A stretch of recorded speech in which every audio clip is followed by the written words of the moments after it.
ಇಷ್ಟೆಲ್ಲ ಶ್ರಮದಿಂದ ನಿರ್ಮಾಣವಾದ ರಾಮ ಮಂದಿರ ಅಥವಾ ಫಾರ್ ದಟ್ ಮ್ಯಾಟರ್ ಯಾವುದೇ ಮಂದಿರಗಳಿರ್ಬೋದು, ಯಾವುದೇ ಧರ್ಮಕ್ಕೆ ಸಂಬಂಧಪಟ್ಟ ಶ್ರದ್ಧಾ ಕೇಂದ್ರಗಳಿರಬಹುದು, ಕೆಲ ಬೇಡದ ಕಾರಣಗಳಿಗಾಗಿ ಚರ್ಚೆಗೆ ಬಂದ್ಬಿಡುತ್ತೆ. ಇತ್ತೀಚೆಗಾದ ಡೆವಲಪ್‌ಮೆಂಟ್ ನಿಮ್ಮ ಗಮನಕ್ಕೂ ಇದೆ. ಹುಂಡಿ ಕಳ್ಳತನ ಅಂತ ಹೇಳಿ. ಹೌದು, ಹಾಗೆ ಯಾವುದೋ ಪರೀಕ್ಷಾ ಪತ್ರಿಕೆ ಸೋರಿಕೆ ವಿಚಾರದಲ್ಲಿರುವ ಆಕ್ರೋಶವನ್ನ, ಹೌದು. ಸರ್ಕಾರದ ಕಡೆಗಿರೋ ಆಕ್ರೋಶವನ್ನ ನೀವು ರಾಮ ಮಂದಿರವನ್ನ ಅವಹೇಳನೆ ಮಾಡೋ ಮೂಲಕ, ರಾಮನನ್ನ ಅವಹೇಳನೆ ಮಾಡೋ ಮೂಲಕ ತೀರಿಸ್ಕೊಳ್ತೀವಿ.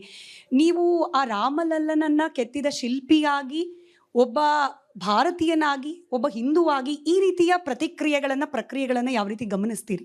ನೋಡಿ, ನೀವು ಈಗ ತಾನೇ ಹೇಳಿದ್ರಿ, 500 ವರ್ಷದ ಹೋರಾಟ. ಸಾವಿರಾರು ಜನ, ಲಕ್ಷಾಂತರ ಜನ ಅದಕ್ಕಾಗಿ ಅವ್ರ ಜೀವನವನ್ನೇ ಕೊಟ್ಟಿದ್ದಾರೆ. ತಪ್ಪು ಯಾರು ಮಾಡಲ್ಲ? ಹಂಗಂದ್ರೆ ನಮ್ಮ ಮನೆಯಲ್ಲಿ ಒಬ್ರು ತಪ್ಪು ಮಾಡಿದ್ರು ಅಂದ ಕೂಡಲೇ ನಮ್ಮ ಮನೆನೇ ಸರಿ ಇಲ್ಲ ಅಂದ್ರೆ ಸರಿನಾ? ನನಗನ್ಸೋದು ತಪ್ಪು ಮಾಡಿರ್ಬೋದು, ತಪ್ಪು ಮಾಡಿದವ್ರಿಗೆ ಶಿಕ್ಷೆ ಆಗಲೇಬೇಕು, ಅದು ನಾವು ಖಂಡಿಸ್ತೀವಿ.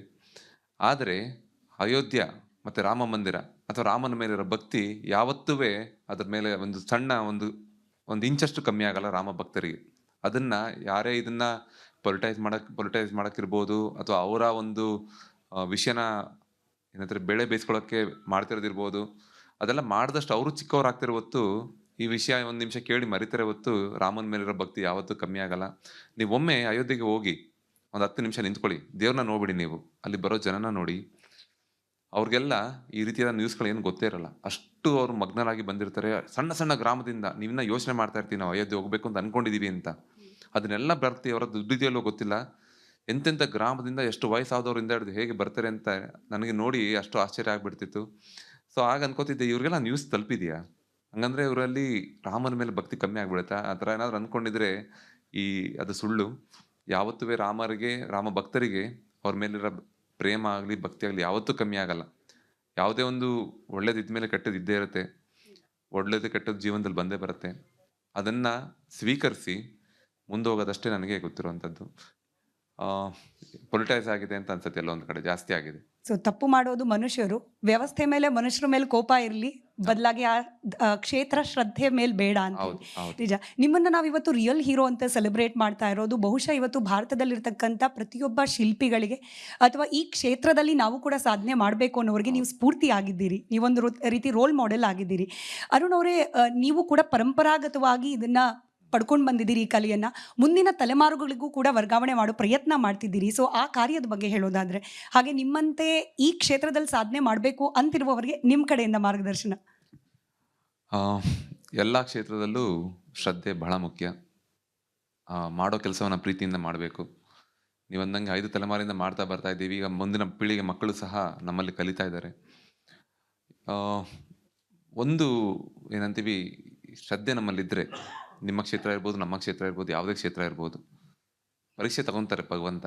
ಯಾವುದನ್ನು ತಗೋದಪ್ಪ ಇವತ್ತೇ ನಿನಗೆ ಕೊಟ್ಬಿಡ್ತೀನಿ ಅಂತ ಕೊಡೋದಿಲ್ಲ. ಆ ರೀತಿ ನಾವು ಸ್ವಲ್ಪ ಯೋಚನೆ ಮಾಡೋದಾದ್ರೆ, ನನಗೆ ಸಣ್ಣ ಸಣ್ಣ 2005-6ನಲ್ಲಿ ಕೆಲಸಗಳು ಬರ್ತಿದ್ದೆಲ್ಲ ಬಹಳ ಚಿಕ್ಕ ಕೆಲಸಗಳು ಬರ್ತಿತ್ತು. ಒಂದು ಪ್ರಶ್ನೆ ನಾನೇ ಕೇಳ್ಕೊತಾ ಇದ್ದೆ, ಏನು ಇದು, ನಾನು MBA ಬಿಟ್ಟು ಈ ಕೆಲಸಕ್ಕೆ ಬಂದ್ಬಿಟ್ಟೆ, ಚಿಕ್ಕ ಚಿಕ್ಕ ಕೆಲಸ ಬರ್ತಾ ಇದೆ, ಏನು ಜೀವನ ಅಂತ ಅನ್ಕೋತಿದ್ದೆ. ಮತ್ತೆ ನಂದು ಇನ್ನೊಂದು ಒಳಗಡೆ ಮನಸ್ಸು ಏನಾಳ್ತಿತ್ತು, ನಿನಗೆ ಚಿಕ್ಕದೇ ಸರಿ ಮಾಡಕ್ಕೆ ಬರ್ದೇ ಹೋದ್ರೆ ದೊಡ್ಡ ಕೆಲಸ ಹೇಗೆ ಮಾಡ್ತೀಯ? ಮುಂದೆ ನಿನಗೆ ದೊಡ್ಡ ಕೆಲಸ ಸಿಗುತ್ತೆ, ಈಗ ನೀ ತಯಾರಿ ಮಾಡ್ಕೋತಾ ಇದೀಯ.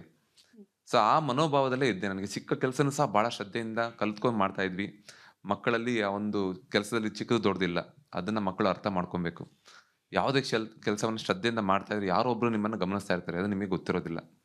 ಯಾವುದೋ ಒಂದು ಸಮಯದಲ್ಲಿ ನಿಮ್ಗೊಂದು ಅವಕಾಶ ಕೊಡ್ತಾರೆ, ಅದು ಕೊಟ್ಟಾಗ ಅದನ್ನ ನಿಭಾಯಿಸುವಂತ ಶಕ್ತಿ ನೀವು ಹೊಂದಿರಬೇಕು. ಸೊ ಈ ವಿಷಯಗಳ ಮಕ್ಕಳು ಗಮನ ಇಟ್ಕೊಂಡು ಆ ಸಮಯಕ್ಕೆ, ಈಗ ಒಂದು ದಿವಸಕ್ಕೆ ನನಗೆ 12 ಗಂಟೆ ಕೆಲಸಕ್ಕೆ ಸಮಯ ಕೊಡ್ತೀವಿ ಅಂದರೆ, ಅದರಲ್ಲಿ ಯಾವುದೇ ರೀತಿಯ ಕಾರಣಗಳು ಹೇಳದೆ, ಯಾವುದೇ ರೀತಿಯ ಒಂದು ಎಕ್ಸ್ಕ್ಯೂಸಸ್ನ ಕೊಡದೆ, ಶ್ರದ್ಧೆಯಿಂದ ಆ ಕೆಲಸವನ್ನು ಮಾಡಿ ಅವತ್ತಿನ ದಿವಸ ಮುಗಿಸಿದ್ರೆ, ಇನ್ನು 10 ವರ್ಷ ಆದಮೇಲೆ ಅದೇ ನಿಮ್ಮನ್ನೆಲ್ಲೇ ತೆಗೆದುಕೊಂಡೋಗಿ ಇಡುತ್ತೆ. ಈ ಸಣ್ಣ ಸಣ್ಣ ವಿಷಯಗಳನ್ನ ನಾವು ಗಮನ ಇಟ್ಕೊಂಡು ಮಕ್ಕಳು ಈ ಕ್ಷೇತ್ರಕ್ಕೆ ಬರುವುದಾದರೆ, ನಾನು ಸಹ ವರ್ಷದಲ್ಲಿ ಇಷ್ಟು ಮಕ್ಕಳಿಗೆ ಹೇಳ್ಕೊಡುವಂಥ ಕೆಲಸ ಮಾಡ್ತಾ ಇದ್ದೇನೆ. ಎಲ್ಲಿ ನೀವು ಕಲಿತಾ ಇದ್ರೆ, ಈಗ ನೋಡಿ, ಇನ್ಫಾರ್ಮೇಶನ್ ನಮಗೆ ಮೊದಲನಾಗೆ ಕಷ್ಟ ಅಲ್ಲ. ಯಾವುದೇ ಇನ್ಫಾರ್ಮೇಶನ್ ನಿಮಗೆ ಫಿಂಗರ್ ಟಿಪ್ಸ್ ಅಲ್ಲಿ ಸಿಗುತ್ತೆ. ಆ ರೀತಿಯಲ್ಲಿ ಮಕ್ಕಳು ಸಹ ಯಾವುದೇ ವಿಷಯವನ್ನು ತಿಳ್ಕೊಬೇಕಾದ್ರೂ ಈಗ ಬಹಳಷ್ಟು ಈಸಿಯಾಗಿ ಸಿಗುತ್ತೆ. ಶ್ರದ್ಧೆ ಒಂದೇ ಬೇಕಾಗಿರೋದು. ಅದೊಂದು ಇಟ್ಕೊಂಡು ಈ ಕ್ಷೇತ್ರಕ್ಕೆ ಬಂದರೆ, ಉದಾಹರಣೆಗೆ ನನ್ನ ಸುತ್ತಮುತ್ತ ಇರುವ ಶಿಲ್ಪಿಗಳಿರ್ಬೋದು, ನನಗೆ ಪರಿಚಯ ಇರುವಂಥ ಕಲಾವಿದರು ಇರ್ಬೋದು, ಯಾರನ್ನೇ ಕೇಳಿ ಎಲ್ಲರೂ ಬ್ಯುಸಿಯಾಗಿದ್ದಾರೆ, ಕೈ ತುಂಬ ಕೆಲಸ ಇದೆ. ಜೀವನ ಕಟ್ಕೊಂಡಿದ್ದಾರೆ. ಸಮಾಜಕ್ಕೂ ಕಲೆಯ ಮುಖಾಂತರ ಅವರ ಕೊಡುಗೆನ ಕೊಡ್ತಾ ಇದ್ದಾರೆ. ಯಾವಾಗ ಸಮಾಜದಲ್ಲಿ ಕಲೆಗೆ ಪ್ರೋತ್ಸಾಹ ಇರುತ್ತೆ, ಮಾನವೀಯತೆ ಇರುತ್ತೆ, ಕಲಾವಿದರಿಗೂ ಪ್ರೋತ್ಸಾಹ ಇರುತ್ತೆ. ಸೊ ಯಾವುದೇ ರೀತಿ ಅಂಜಿಕೆ ಬೇಡ. ಹೌದು, ಯಾವುದೇ ಕೆಲಸದಲ್ಲಿ ಮೊದಲು ಶ್ರಮ ಇದ್ದೇ ಇರುತ್ತೆ. ಒಂದು ಏನಂತೀವಿ ಆಂಗ್ಸೈಟಿ ಏನಾಗ್ಬಿಡುತ್ತೆ ಅನ್ನೋ ಭಯ ಇರುತ್ತೆ. ಆ ಭಯ ಬಿಟ್ಟು ಶ್ರದ್ಧೆಯಿಂದ ಮಾಡಿದ್ರೆ ಭಗವಂತ ನಿಮ್ಮನ್ನ ಎಲ್ಲ ಕ್ಷೇತ್ರದಲ್ಲೂ ಒಂದು ಸಾಧನೆ ಮಾಡೋ ದಾರಿ ತೋರಿಸ್ತಾರೆ.